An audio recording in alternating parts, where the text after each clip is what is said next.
kingdom also.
Being in this abbey with so many who show such love.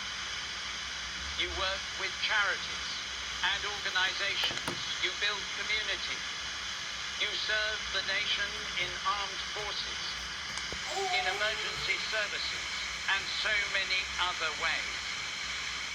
Next door are 400 or more extraordinary young people in St.